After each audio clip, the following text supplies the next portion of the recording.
Oke, hari ini kita akan belajar konsep manajemen operasi ya. Bagaimana maksud dan tujuan dan seperti apa konsep kita akan bahas di hari ini. Baik.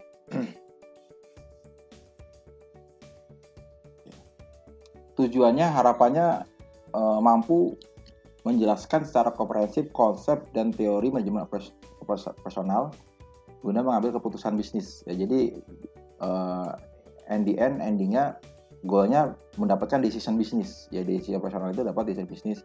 Sehingga pada ini mampu mengevaluasi praktek manajemen operasional dan menerapkannya dalam kehidupan nyata. Karena kita sudah belajar, kita bisa mengimplementasikannya dan bisa mengevaluasinya dalam aktualisasinya nanti.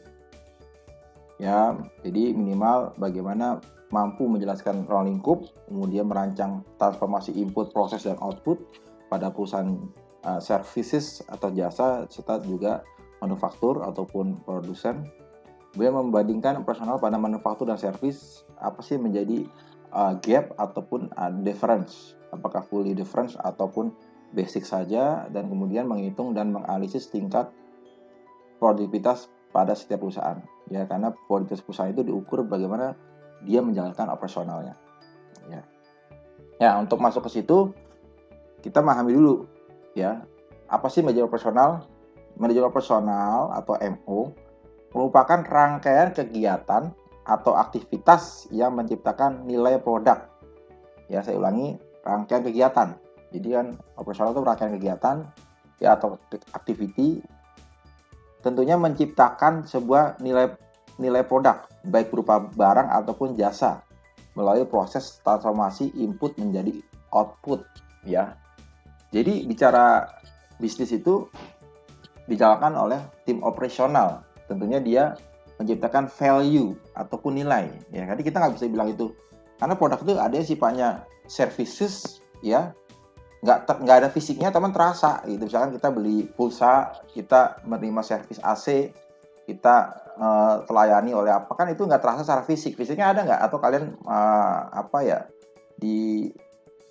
nonton film gitu kan, itu kan produk juga. Apakah itu bisnis? Ya bisnis kan. Kalian merasa terpuaskan dengan telah menonton film di SX1 dan sebagainya, itu kan sebuah services ya. Bagaimana operasional kalian mempunyai tingkat customer experience yang meningkat. Setelah menonton kalian jadi ketawa-tawa, kalian jadi bahagia, ada jadi nangis, jadi takut. Itu dapat tuh berarti customer experience dapat. Wow, saya harus nonton ini. Nah, saya nontonnya di mana nih kan? Kalau kita bicara services dulu ya, ada yang services. Jadi saya menceritakan dengan case yang berbeda. Kalau saya bilang produknya barang kan gampang banget, tapi oleh service, bagaimana sebuah bioskop itu ya, walaupun sekarang sedang pandemi, cuman sudah mulai buka kan, ada banyak brand, ada SX1, ada CDV dan sebagainya. Itu kan dia memberikan output, yaitu kepuasan customer.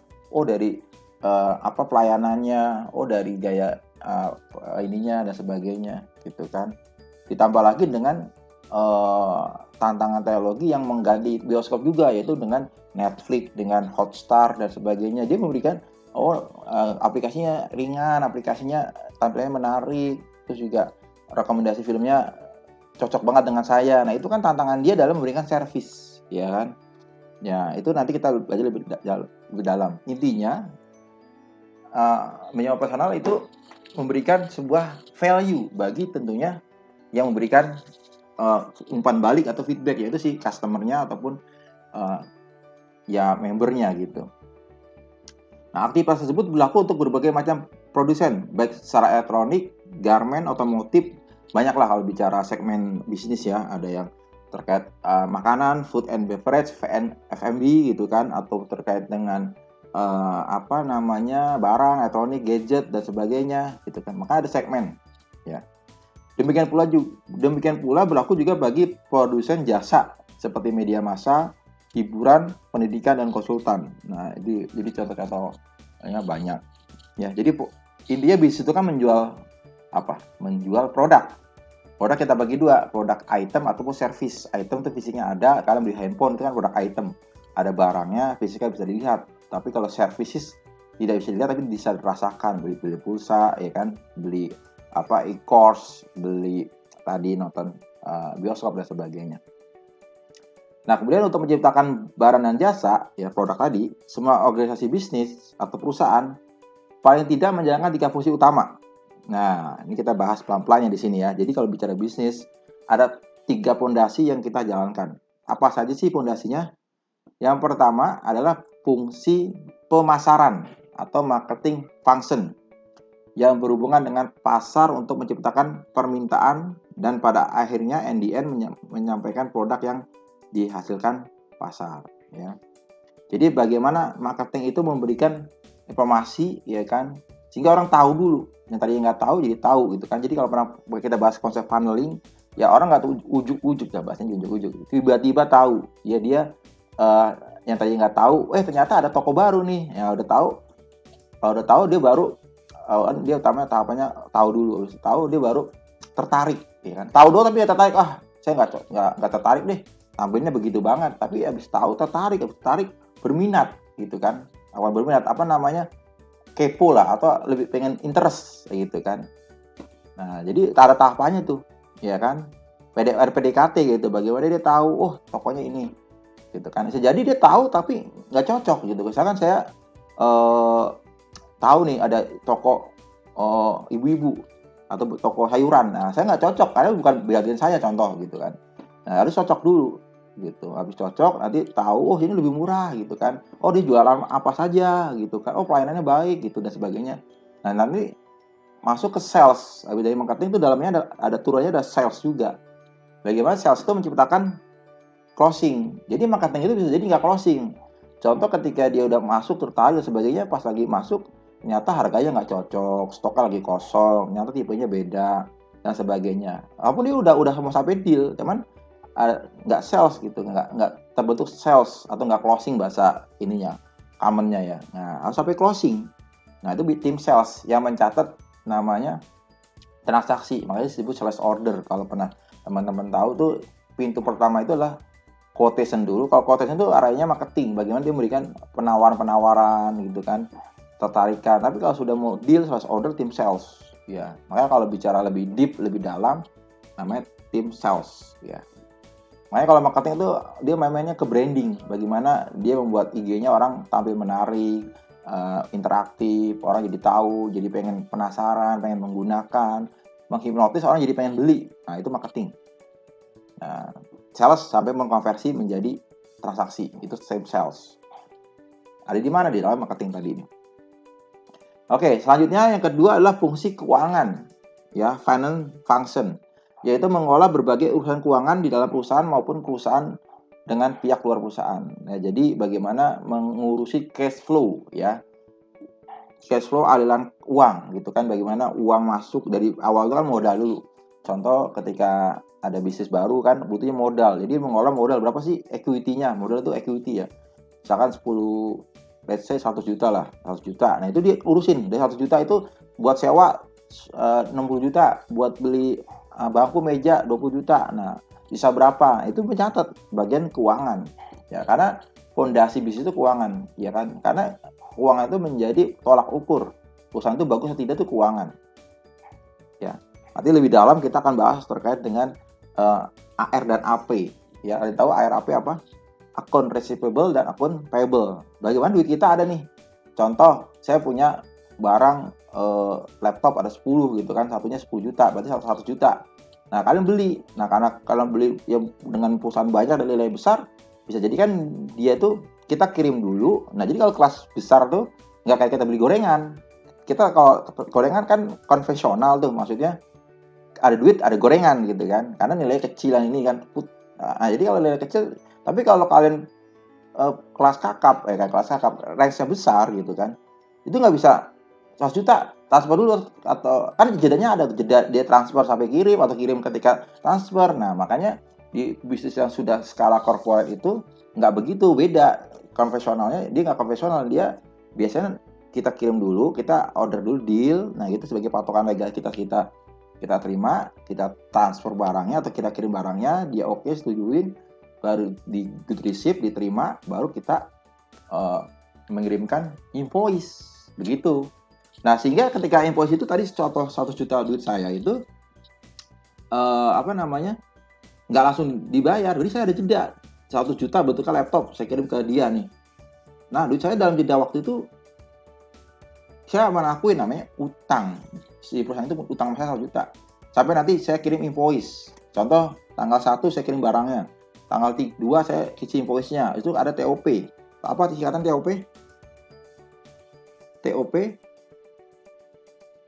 Term of Payment. Nah, karena nilai besar dia punya kesepakatan.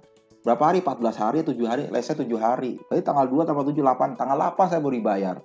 Gitu, itu bisnis. Beda kalau bisnis kalian retail gitu kan. Di warung kan tukar-tukaran aja gitu, ada uang. Kalau di perusahaan besar enggak. Makanya fungsi keuangan itu nanti beda ketika sudah agak besar ya.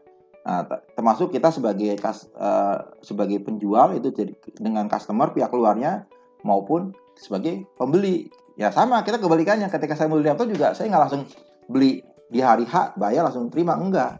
Saya juga kirim dong bahan baku saya. Nah, itu keuangan mencatat sebagai AP. Nah, jadi agak dalam nanti melihat sudut pandang keuangan, bukan hanya mencatat in out doang. Itu basic lah. Teman secara advance-nya lebih dalam, kita mencatat itu ada namanya hutang dan piutang.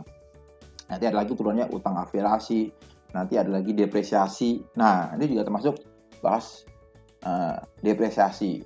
Apa sih depresiasi? Nah, itu konteksnya masih keuangan ya. Depresiasi itu adalah penyusutan. Bagaimana ketika kita beli, contoh let's say kita beli mobil atau kendaraan buat perusahaan kita nih. Anggap motor deh 10 juta gampangnya ya kan. Nah, 10 juta itu nggak langsung kita jadi beban 10 juta, jadi biaya 10 juta, enggak.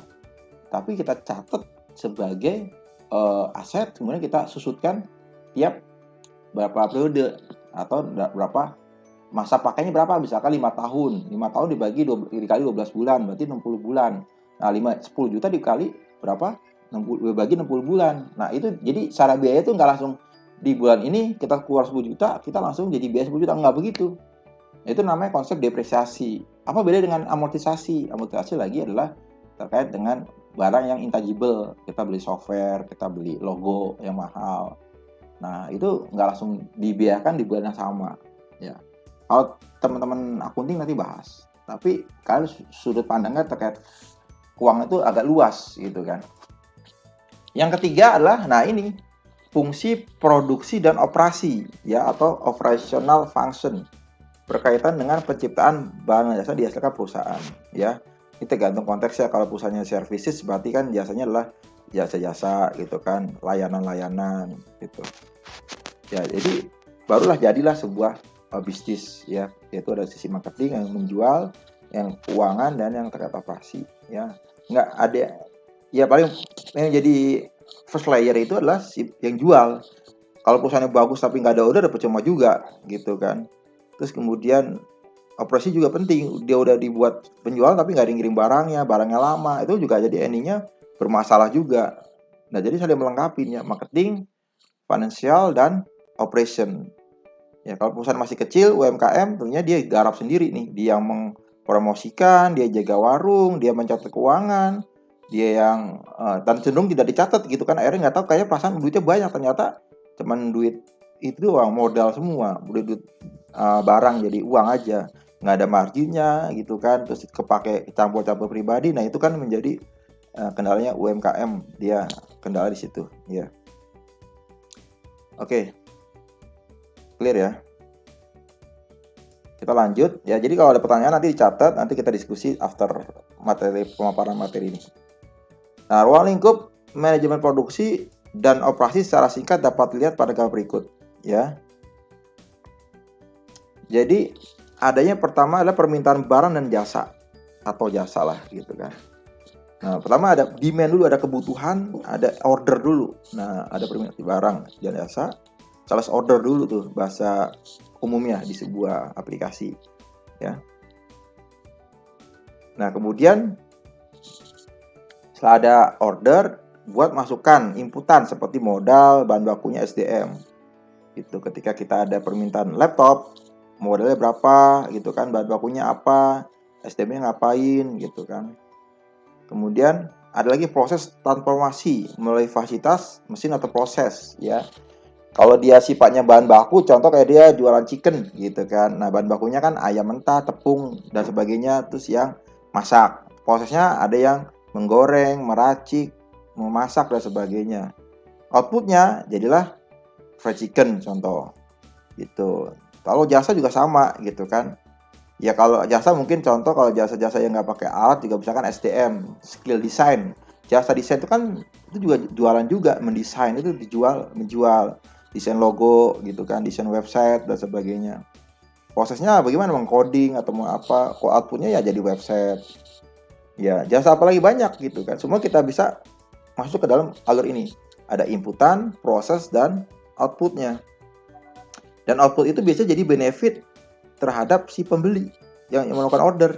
Ketika saya dibuatkan website, saya akan mendapatkan benefit perusahaan saya dibesar. Ketika saya beli ada output chicken satu, saya output jadi kenyang, jadi apa berenergi. Kita saya beli minuman kekinian, saya minum contoh minuman Janji Joni atau siapa gitu kan.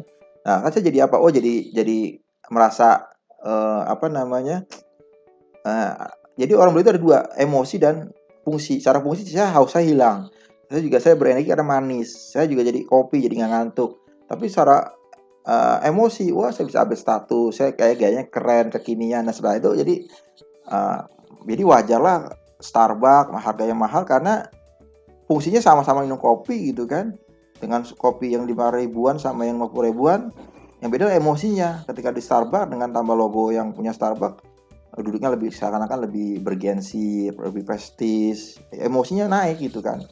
Makanya itu kehebatan branding. Kalau udah brandingnya udah cakep, ya kan rela beli.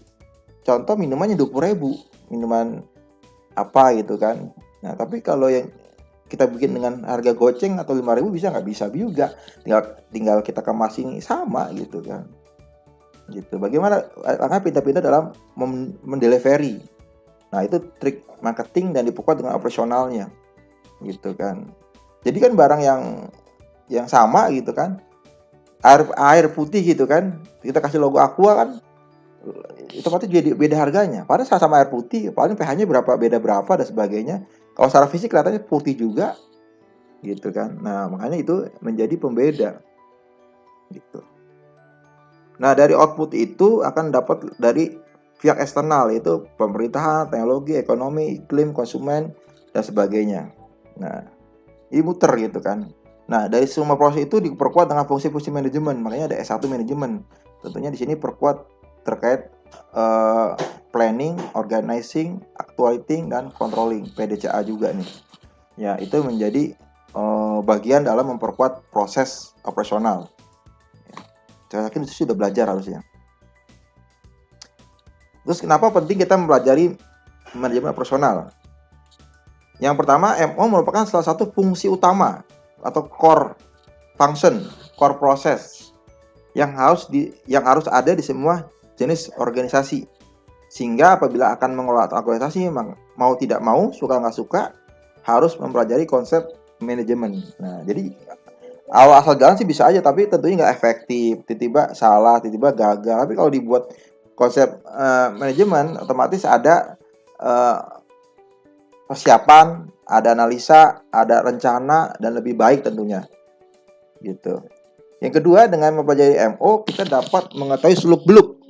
Ya, jadi segala aspek kita tahu terkait dengan manajemen operasi.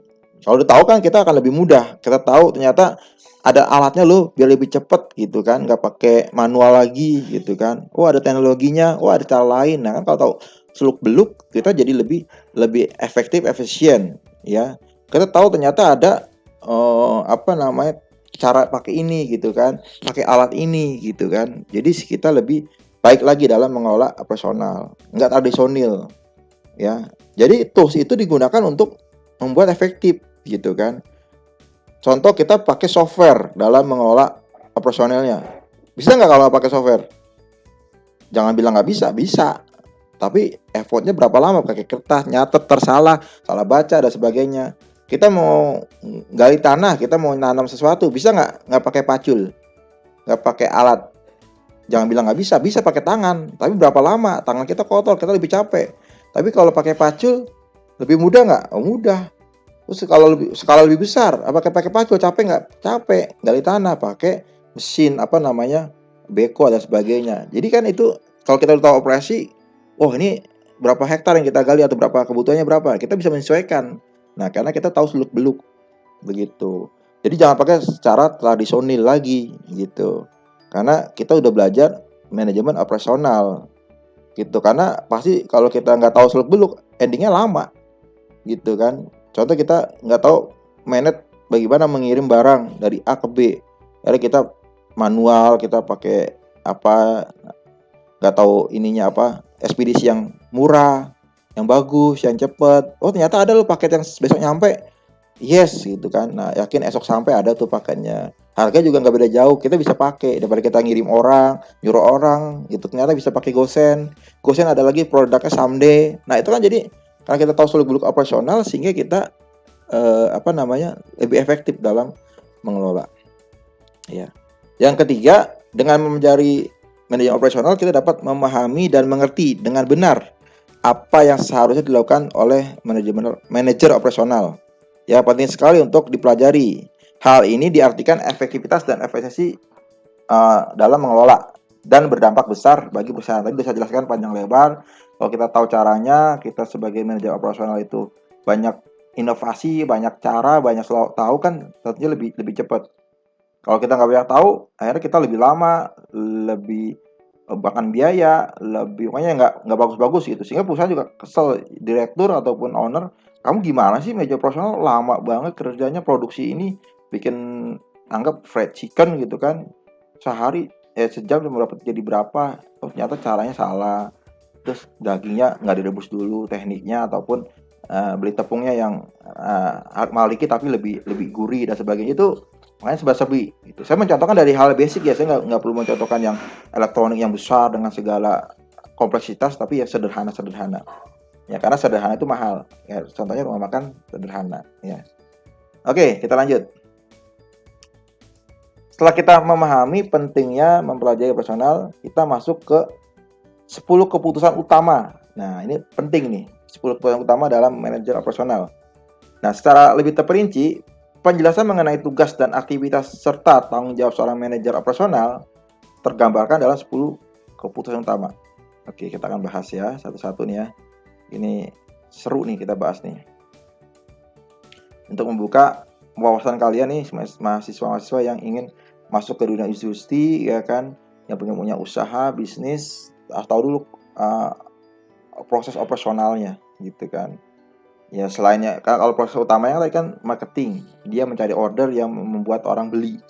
Nah tapi kalau orang tahu beli, tapi pas lagi datang udah pesen ternyata lama, nggak enak dan sebagainya, ya besok dia datang lagi nggak nggak akan repeat order. Nah bagi penting juga gitu kan.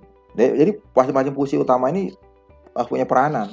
Kalian jago tapi nggak ada yang jago jual, percuma. Ada jago jual tapi nggak bisa operasional, cuma juga. Nah kalau keuangan ya tinggal mencatat dengan baik saja. Ya kan, ya jago nggak jago tuh tinggal bisa disesuaikan lah. Tapi kalau operasional dan marketing itu harga mati, ya. Ya, pencatatan bisa dinyusul lah. Tapi kalau udah pelayanan mengganggu, besok udah tutup. Karena kan customer is king ya. Bagaimana customer itu terpuaskan, dia akan beli lagi, dia akan memberikan income, dia akan menggaji kalian gitu. Oke, kita bahas satu persatu ya. Kita coba pelan-pelan di sini. Yang pertama, keputusan terkait dengan manajer operasional. Kalian bayangkan kalian sebagai manajer operasional, bertanggung jawab terkait operasional. Yang bagian jual nanti ada lagi. Nah, kalian bayangkan kalian sebagai itu, ya kan? Manajer itu dalam artian kalian punya tim. Kalian bebas menambah tim, mengatur tim bagaimana caranya, gimana aturan mainnya. Kalian bayangkan kalian suatu saat jadi manajer operasional. Nah, apa saja?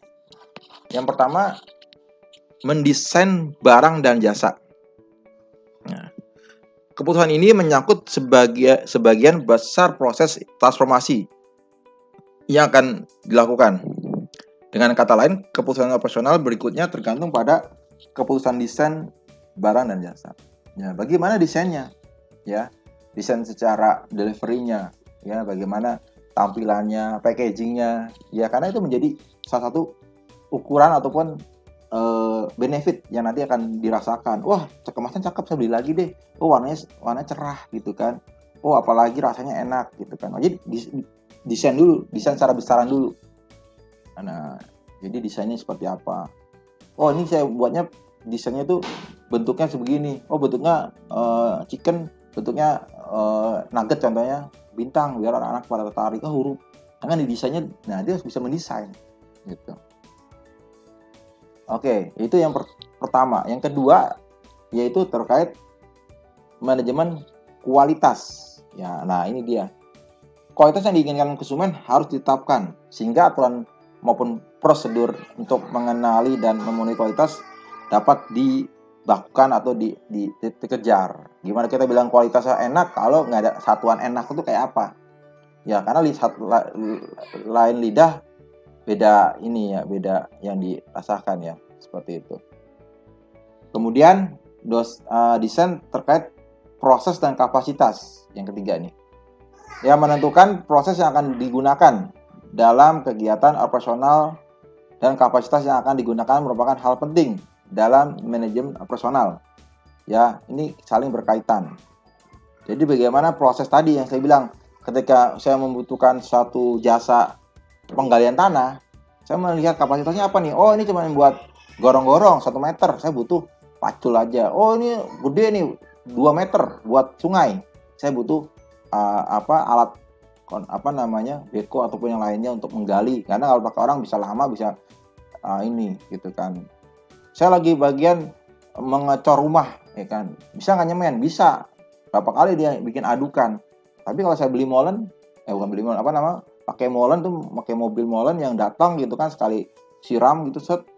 Walaupun mahal dikit tapi secara ini lebih cepat, diisi waktu, ya kan, bisa publikasinya berapa, 7 cbm. Daripada kita nyuruh tukangnya itu berhari-hari kan. Maka ada orang ngecor itu kan datang mobil-mobil, karena kalau ngecor di atas itu enakan langsung pakai alat. Ya, alat itu bukan ada lagi prosesnya lagi, desain proses nih ya. Kalian mengecor kebutuhan rumah gitu kan. Nah, selain molennya kalian butuh ada pompanya mendorong, karena kalau kalian cuma mesen ini doang, itu ngangkut ke atas itu berat lagi. Ada orang yang sering kayak gotong royong gitu, nah lebih lama itu. Nah, butuh lagi. Saya pengalaman bikin ngecor rumah ya begitu. Jadi butuh molen dan mesin pompanya, nyewa. Nah, beda tuh harganya. Kalau molen harganya per CBM sekali kunjungan, kalau mesin pompa dia per hari. Per hari mau pakai jam berapapun segini. Itu beda tuh. Makanya beda-beda dalam mendesain proses dan kapasitas. Ya. Yang keempat yaitu strategi lokasi. Nah, lokasi yang dipilih untuk melakukan kegiatan operasional perusahaan baik bergerak sektor barang maupun jasa akan sangat menentukan prestasi perusahaan. Ya, karena lokasi itu penting. Ya, lokasi operasi bukan menjual ya. Kadang ada yang menjual dan memproduksi itu di satu tempat karena kondisinya lebih baik begitu, karena biar pengirimannya nggak jauh. Tapi kalau lokasinya di tengah kota tuh kita operasi, mau kan mahal biaya ini ya, karena Jakarta tuh mahal. Lebih baik kita buat distribution centernya aja deh, atau gudangnya ataupun store-nya aja. Tapi ntar produksinya di mana? Makanya produksi itu ada di pinggir-pinggir Jakarta ya, di Tangerang. Garmen kan banyak di Tangerang.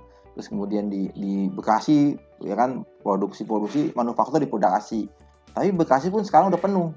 Makanya dia pindah ke Subang, ke Karawang. Tadi Cikarang pindah ke Karawang pindah lagi ke Subang. Jadi karena sudah penuh, sudah ini, karena di sana nanti sudah tumbuh juga. Makanya lokasi penting. Oh, saya pindah aja ke Subang. Subang itu pertama UMR murah, kedua dia dekat jalan tol, ada tol udah Transjakarta itu kan, Trans Jawa, terus kemudian ada lagi bandaranya, ada lagi nanti ada pelabuhan di Karawang. Nah, sehingga itu kalian sebagai manajer operasi itu harus bisa mendesain lokasi seperti itu. Wow, ini karena infrastrukturnya, oh ini karena harganya. Kalau kita langsung di mall produksinya, nyewanya tuh sayang, mendingan di situ buat jualan aja dan sebagainya. Itu makanya seorang manajer operasi kalian bisa membuat itu. Dan ketika kalian dalam nanti di suatu saat kalian jadi manajer operasi gitu, ataupun masuk dari entry level dulu dari staff, tapi kalian ketika meeting, dikasih kesempatan bicara, kalian menyampaikan, Pak ini kita lokasinya begini Pak, karena kita rubuh. Kok kamu ngerti nih? Ya karena saya udah belajar manajemen operasi Pak, saya kuliah S1 manajemen. Wah kamu lah jadi manajemen operasional. Nah iya, tapi kalau kalian diem aja kan mana tahu gitu kan, kalian nggak speak up, kalian nggak ngomong, kalian nggak ngerti 10 ini kan. Nah jadi ilmunya itu harus diimplementasikan, diamalkan, ya kan. Ilmu dulu baru amal, sehingga kalian nanti kasih kesempatan ngomong, dikasih meeting, ikut meeting, ngomong Pak, kalau kasih kita begini Pak, karena hemat biaya, kita deketin ini aja, ini gitu kan, kita pakai ini aja Pak. Wah jadi ide kalian kan mahal, kalian lama kalau ketika ada kesempatan karir naik dong. Oh iya, karena idenya dia luar biasa nih, dia udah belajar 10 keputusan manajemen operasi dan dipraktekkan. Wah mantap gitu, udah tahu ilmunya, speak up-nya bagus, delivery-nya bagus, nggak gagapan lokasi Pak, kayaknya. Nah, itu juga orang aduh apa sih ngomong begitu banget, tapi komunikasi verbalnya bagus, terus ngomongnya tegas, legas. Nah, itu kan dipertimbangkan. Jadi itu trik kalian narikin karir. Tapi kalau kalian cuman input biasa kan susah lah kita karirnya berkembang. Bukannya nggak bisa ya, susah. Tapi kalau kalian konsepnya bagus, visioner, ya kan, terus leadershipnya bagus, ayo kita bangun ini, gitu, ayo gini, berani ngambil keputusan deh, berani ngambil resiko, insya Allah cepat. Ya. Oke, kita lanjut yang kelima, strategi layout. Ya. Layout atau tata letak akan berdampak pada efisiensi dan efektivitas kegiatan operasional. Ya seperti halnya di sebuah supermarket, entah itu merek Alfa dan Maret gitu kan. Itu ketika orang masuk buka pintu, yang dihadapkan adalah bukan makanan tiba-tiba sabun dan sebagainya, tapi ada makan ringan, roti, terus ke kiri mana dulu, lain ujung makanan apa, anak-anak yang sebelah mana, es krim yang sebelah mana. Yang paling penting adalah ketika mejanya si kasir itu nggak hanya cuma meja, tapi kan dikasih rak-rak, jadi sambil nunggu dia, oh beli permen deh, beli apa yang murah-murah bisa nyemil gitu kan, ada Enerjoy ya biar anak-anak pada nangis minta bapaknya beliin, ibunya beliin. Nah itu strategi layout juga penting. Nah jadi itu udah hasil riset dan ide, daripada kosong kasih aja iklan, kasih aja barang, ya dia udah nunggu beli dan sebagainya. Itu strategi layout. Yang keenam terkait SDM dan desain pekerjaan. Nah jadi pembagian tugasnya, orangnya apa saja yang dibutuhkan tuh, manajemen operasional harus punya daya untuk memikirkan hal tersebut, membuat job desk, membuat aturan main pembagian tugas. Karena tenaga kerja merupakan bagian integral dan paling penting dari seluruh input yang digunakan dalam perusahaan. Maka decision atau keputusan yang berkaitan dengan hal ini adalah sesuatu yang vital ataupun fundamental penting. Yang ketujuh adalah rantai pasok atau supply chain management. Nah ini karena bicara bisnis tentunya kita nggak hanya menjual, tapi kita membeli. Ya membeli bahan baku, membeli bahan mentah, atau barang kita jual lagi, ataupun kalau jasa gimana Pak? Kan jasa ada juga terkait misalkan pendukungnya, equipmentnya, beli sepatunya, ini ataupun apanya gitu, pendukungnya. Pasti butuh lah. Nah, keputusan ini menjelaskan apa yang penting integrasi antara perusahaan itu sendiri dengan pihak supplier. Karena kalau manufaktur apalagi dia menggunakan konsep just in time. Jadi nggak nyetok barang, bahan baku nggak disetok, tapi dia mau pakai 5 menit lagi dia datang tuh. Makanya banyak mobil wingbox ke manufaktur karena dia menggunakan konsep just in time. Dia nggak stok banyak-banyak, tapi dia butuh, dia ada barangnya. Diatur waktunya, timingnya, vendornya dibagi jangan satu vendor dan sebagainya, sehingga dia punya efektivitas dalam mensuplai bahan baku. Yang ke-8, stok, persediaan. Nah ini bagaimana penting untuk dipahami karena persediaan yang tepat akan menentukan efisien dan efektif. Ya terlalu banyak stok nggak bagus. Kalau kurang nanti banyak stok kosong juga nggak enak sama customer. Jadi kita atur. Ada istilahnya FIFO, ada first in first out atau LIFO dan sebagainya. Ya kan. Terus ada lagi ROP, reorder point. Ketika titik berapa baru pesan lagi dan sebagainya. Itu harus tahu. Ya. Nah jadi jangan sampai tiba-tiba nggak tersedia, pengaturannya gimana biar tersedia lah. Termasuk kalau di dunia internet tersedia itu misalkan internetnya 100%, nggak sampai servernya down, nggak sampai nanti lemot, tersedia itu bisa diakses kapanpun, nggak ada stok kosong, ataupun koneksinya putus. Nah, itu dibuat tersedia. Gitu. Dan ini bisa berlaku di semua bisnis ya. Dan yang ke-9 adalah penjadwalan ya. Keputusan tentang jadwal operasional merupakan hal kritis yang harus benar-benar dimengerti karena sangat menentukan sekali bagi perusahaan. Ya, salah menjadwalkan, salah timing itu juga bisa berakibat fatal kemanapun. Salah kasih jadwal masuk, ya kan, customer buka jam 8 tapi jam 9 baru datang orang IT-nya dan sebagainya. Jadi nggak muter lah siklusnya, itu juga pengaruh. Yang ke-10 pemeliharaan, maintenance. Jadi keputusan ini dibuat harus dengan sistem yang handal dan stabil. Nah, selanjutnya jadi bagaimana, jangan hanya dipakai saja tuh barang, tapi harus dirawat, dilakukan perbaikan dan sebagainya ya. Jadi itu penting. Dia lupa beli barang ini tapi setelah dirawat biayanya luar biasa, nggak ada yang bisa servis. Nah, itu tapi harus dipikirkan jauh-jauh.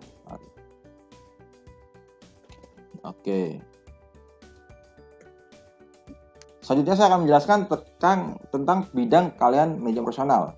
Ya, jadi contoh-contohnya apa sih? Nah, jadi tidak hanya operasional secara umum, tapi ada contohnya, misalkan yang pertama manajer pabrik atau plant manager yang biasanya harus berpengalaman dalam manajemen pabrik, termasuk kalian di bidang perencanaan produksi, pembelian dan persediaan, termasuk juga pengolahan. Nah, ini udah masuk dengan pembahasan di atas ya. Jadi kalau udah bicara pabrik, udah tadi ilmu-ilmu tadi udah sudah jelaskan sangat gamblang, sangat detail. Selanjutnya adalah direktur pembelian, yaitu Director of Purchasing. Harus memiliki pengetahuan yang menyeluruh, komprehensif terkait fungsi pembelian, kemampuan menelaah program penjualan, mengintegrasikan keterkaitan dan supplier, menego, membuat timing, TOP-nya diperpanjang biar lebih bisa banyak cash flow-nya nahan dan sebagainya. Itu kalian dibutuhkan. Jadi di perusahaan itu biasanya pasti kalau udah cukup besar pasti ada butuh manajemen purchasing. Ya, kalian bisa, kalau jago nego, jago cari barang, banyak kenalan juga di sini. Ya.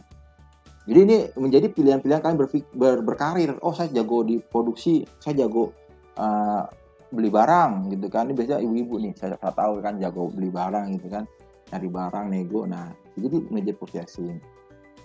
Yang ketiga, quality manager, yaitu terkait mempunyai pandangan yang luas mengenai konsep statistik untuk dapat melakukan pengawasan semua aspek operasional, karena kualitas merupakan tanggung jawab secara bersama di antara semua pihak yang terlibat, terutama fungsi operasional. Jadi mutu ini penting lah di semua produk tuh, butuh ada yang menjamin mutu, penjamin mutu. Nah, itu butuh ada orang yang fokus, concern di situ.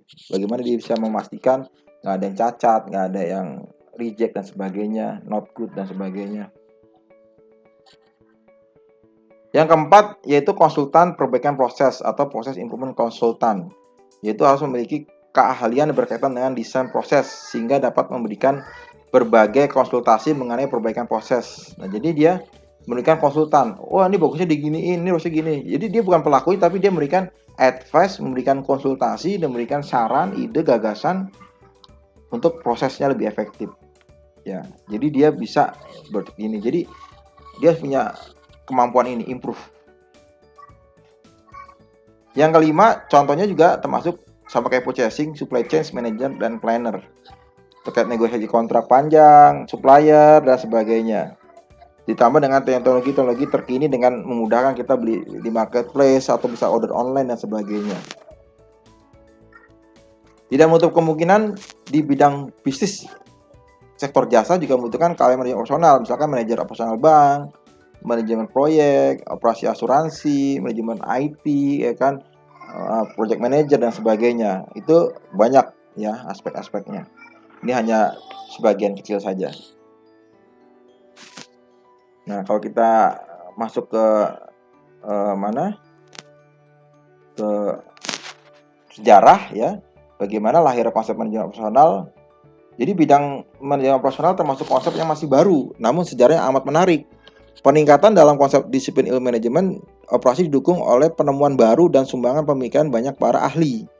Hal dalam hal ini dipaparkan secara singkat ya, beberapa contoh ininya adalah terkait dengan tahun 1776 ya, bukan 1917, ada Adam Smith, yaitu terkait gagasan pembagian pekerjaan dengan pengurusan tenaga kerja. Makanya ada pembagian posisi, ada struktur organisasi. Nah, tahun 18.000 ini ada Eli Whitney, yaitu konsep standarisasi dan pengendalian mutu dengan menghasilkan produk dibongkar pasang untuk jadi produk senjata. Nah, ini ada Charles Bugs, itu pengembangan tenaga kerja berdasarkan keahliannya, ada manajemen ilmiah, ada terkait Henry Ford terkait dengan email, kemudian ada Gantt terkait dengan Gantt chart. Jadi ada pernah dengar ada Gantt chart itu, jadi timeline menggunakan chart itu namanya yang ditemukan Gantt gitu kan. Kemudian ada pengambilan keputusan statistik, ada linear programming, ada model lintasan kritis, GPM, ada program evaluation and review teknik, ada MRP. Ini perusahaan-perusahaan manufaktur menggunakan MRP ya, manufaktur resource planning. Ada tadi yang saya bilang nih, Taichi Ohno, dia menggunakan konsep just in time. Kemudian aplikasi kualitas dan produktivitas Jepang dalam pemakaian Robit ya. Itu dari saya.